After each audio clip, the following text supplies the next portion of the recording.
साथियों, आप फिल्में देखते हैं, विज्ञापन देखते हैं, लेकिन क्या कभी इन्हें देखकर ये समझने का प्रयास किया है कि क्यों कुछ फिल्में हिट कर जाती है और करोड़ों का बिजनेस कर लेती है, जबकि कुछ फिल्में बिल्कुल भी नहीं चल पाती। कभी समझने का प्रयास किया है कि इन सारी चीज़ों के पीछे कौन सा फैक्टर काम कर रहा होता है? यही सारे फैक्टर हूबहू राजनीति के लिए भी काम करते हैं। वीडियो शुरू करने से पहले हमारे जो नए दर्शक हैं उनसे गुजारिश है कि चैनल को सब्सक्राइब कर लें, ताकि ऐसी life changing political training video आपको हमेशा मिलती रहे।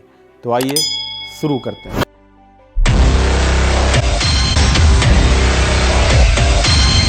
तो आज फिल्मों और विज्ञापनों से जुड़े ऐसे खास चीज़ों पर चर्चा होगी जो आपके जीवन में राजनीतिक सफलता की एक नई क्रांति लेके आएगी।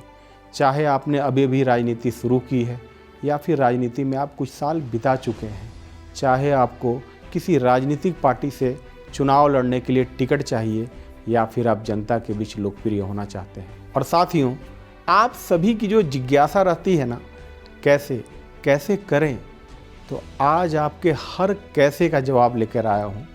और आज के बाद आप इन फिल्मों और विज्ञापनों को एक अलग तरीके से, अलग नज़रिए से देखना शुरू करेंगे, क्योंकि यहाँ से जो मैं लेसन आपको देने जा रहा हूँ वो बहुत ही खास है, बहुत ही महत्वपूर्ण है।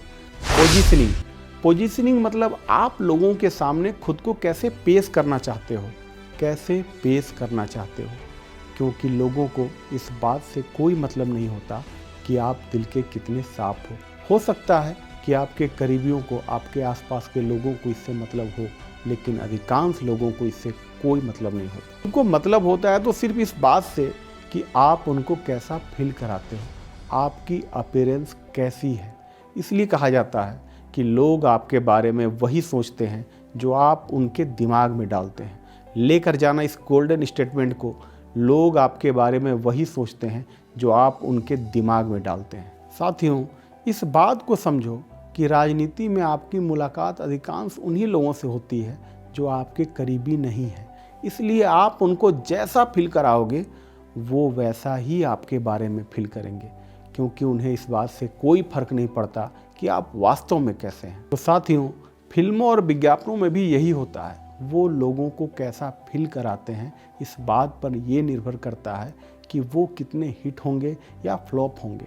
और राजनीति में भी आपको अपनी पोजीशनिंग ऐसे ही करनी है।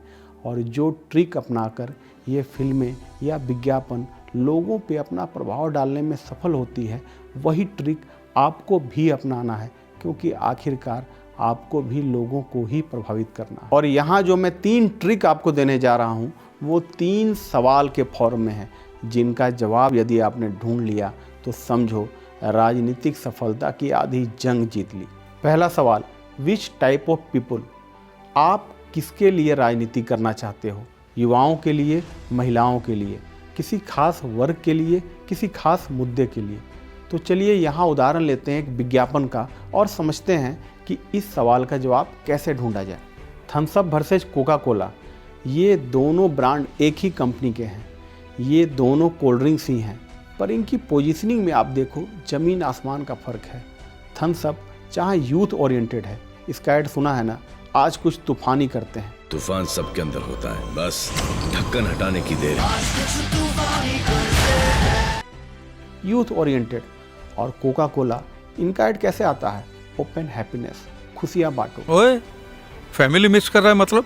हम तेरी फैमिली से कम है क्या? फैमिली हो तो फैमिली से रेंट नहीं लेना चाहिए ना अंकल?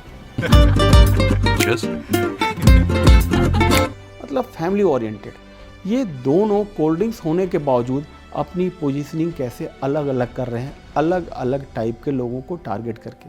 तो राजनीति में भी आपको ये समझना पड़ेगा कि आपको किस टाइप के, किस वर्ग के लोगों को आपको टारगेट करना है।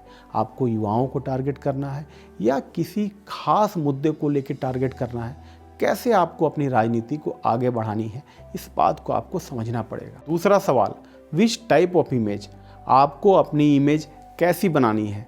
एग्रेसिव या थोड़े शांत? डिलाइटफुल लालू यादव की तरह या थोड़े गंभीर इंदिरा गांधी की तरह? आइए एक उदाहरण समझते हैं। आज तक इंडिया टीवी वर्सेज एनडीटीवी।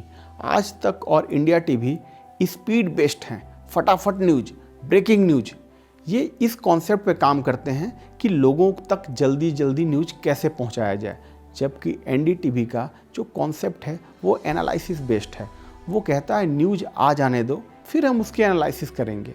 तो एक का मोड एग्रेसिव है, जबकि दूसरे का मोड काम मोड है। ठीक इसी तरीके से राजनीति में भी आपको अपनी शैली, अपना मोड चूज करना होगा। आप एग्रेसिव मोड में राजनीति करना चाहते हैं या काम मोड में राजनीति करना चाहते हैं? आप डिलाइटफुल मोड में राजनीति करना चाहते हैं या सीरियस मोड में राजनीति करना चाहते हैं? ये आपको चूज करना होगा। तीसरा सवाल, where on people's mental ladder, आप लोगों के दिमाग में कहाँ पर आते हो? आप लोगों से कितना इमोशनली कनेक्ट कर पाते हो और किस लैडर तक पहुँच पाते हो? आइए इसे एक उदाहरण से समझते हैं। 2014 का लोकसभा चुनाव, बीजेपी वर्सेज कांग्रेस। कांग्रेस का स्लोगन क्या था? राजनीति नहीं, काजनीति।